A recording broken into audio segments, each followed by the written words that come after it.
सम्पूर्णमा नमस्ते।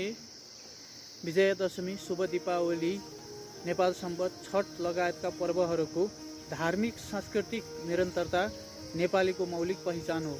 यस्ता पर्वले सदियौं अक्षण रहँदै आएको नेपाली विविधता थप प्रगाड बनोस्। यस्ता पर्व विशेषमा स्रोत प्राप्त हुने प्रेरणाले निराश नागरिकका जनआकांक्षा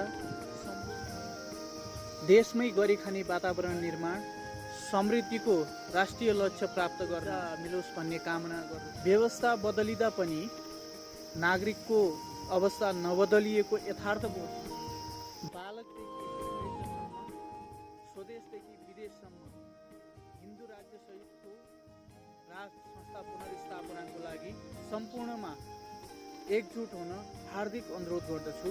धन्यवाद। जय देश, जय नरेश।